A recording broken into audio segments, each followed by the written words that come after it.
Hello, Faith Community Church. This is Clint with another devotional here on Friday. Today we're in Romans chapter 2. I wanted to read a little bit toward the end of this chapter real quick and go over some things here at the end. And it's talking about people who are Jews who are boasting in the law. Starting verse 17 says this: "Now if you call yourself a Jew and rely on the law and boast in God and know his will and approve the things that are superior, being instructed from the law, and if you are convinced that you are a guide for the blind, a light to those in darkness, an instructor of the ignorant, a leader of the immature, having the embodiment of knowledge and truth in the law, you then who teach another, don't you teach yourself? You who preach, you must not steal, do you steal? You who say, you must not commit adultery, do you commit adultery? You who detest idols, do you rob their temples? You who boast in the law, do you dishonor God by breaking the law? For as it is written, the name of God is blasphemed among the Gentiles because of you." And this passage right here is talking about people who are Jews.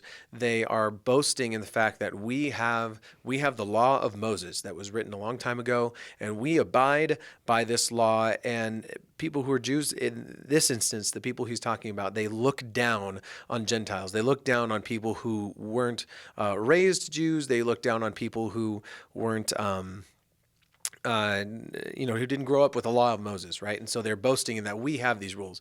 And Paul is calling them out here, saying, look, you're boasting in all this stuff, but you're not even abiding by these rules. Like if you preach on not stealing, do you steal? And this is such an important thing as believers for us today, that we practice what we preach, that we practice what we believe. If we're known to be Christians, are we going to act like Christians, or are we just claiming the title, hoping that someday when we die, that God will say, hey, are you a Christian? We'll say yes, and then he'll let us into heaven. It's not how it works. You, as a believer, must act like a believer, not necessarily because your reputation is at stake, but because this is what God demands of us as believers, that we should be seeking God's glory first. And then because of that, our reputation should follow what we believe. And so reputation is huge. And for instance, I'm not ripping on anybody who has a Christian bumper sticker or anything.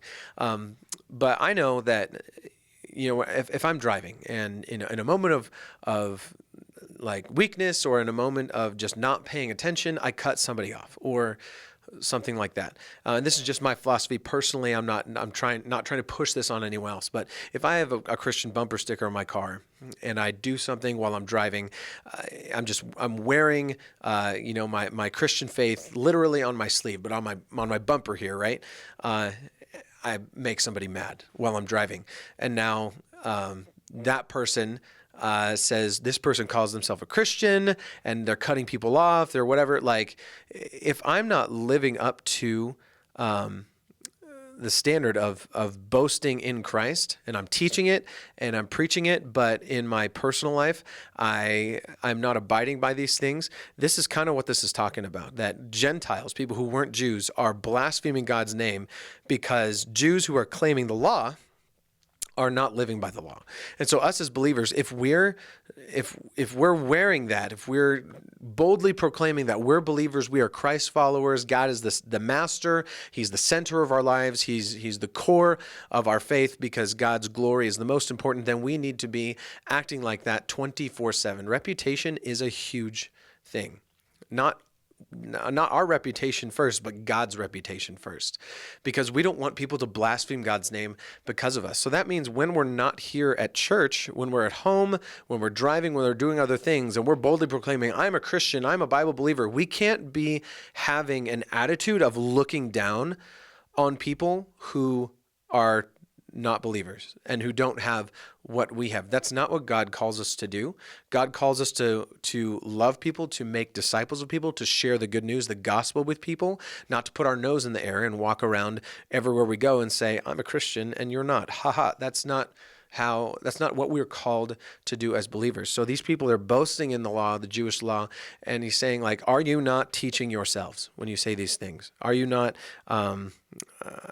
teaching yourselves? So when they're breaking God's law, and it says the name of God is blasphemed because of you, because of these people, that's something that I want to avoid. I don't want people to be looking at the Christian faith and giving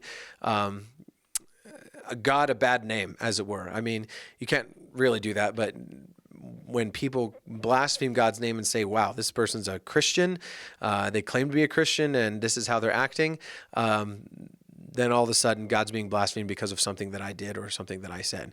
So when you guys, as believers, we have the truth, we have the good news. It's not something that we stick up our nose in the air and say, rub it in people's faces, haha, I'm this, and I look down upon you, you like small little person who isn't chosen, and so on and so forth. That's not how we should be living our lives. We should be living it in, this is good news. I want to share it with you. I want to share it with you. I want to share it with you. Not to put ourselves up and elevate ourselves, because that's exactly what it's saying here. If you elevate yourself, then you're going to come crashing down pretty hard, right? Pride cometh before a fall. And so a little bit after this, it talks about circumcision of the heart. And it talks about how if somebody is if you're going to get circumcised for the purpose of, identifying with, I'm going to abide by the law and do exactly what it says because the law says to be circumcised. And it talks about, if you do that, then then you better be acting like what you're physically doing. So, somebody who's uncircumcised, they are living their lives for the Lord. They're doing what they're supposed to be doing, and they're not trying to live by the law of Moses, but they're trying to abide by what Christ has said and Christ has told them to do. And they're uncircumcised. Then it's like they have it's called a spiritual circumcision. And so circumcision is kind of a weird word, but that's what he uses right here, in that it uses the example of people physically trying to follow exactly what the law is saying to do when the law has already been fulfilled. And what it's saying is it's in your heart. This isn't necessarily, follow all the rules and make sure that you do them. Because if you do that and you have a bad attitude and you're not following Christ inwardly, you're doing it either for yourself, for your own reputation, for your own gains and your own purposes, then this law means nothing. And so when you're following Christ, you have to, it says love the Lord your God with all your heart, soul, mind, and strength. So not just love the Lord your God with all of your strength, right? It's love the Lord your God with all of these things. And so these people who are claiming to follow the law are breaking the law. They've got their nose stuck up in the air. We can't be doing that. We got to be following Christ with a good attitude, with good heart, and our reputation, God's reputation, needs to be held up. We don't want people blaspheming God because of us. So live for Christ the way that we're supposed to be living in it. Don't stick your nose up in the air like some of these people are doing, and boasting in the law and boasting in your own successes and in your own fight against sin and looking down on others. Come alongside each other, make disciples of all nations. And that's it. We'll see you guys next time.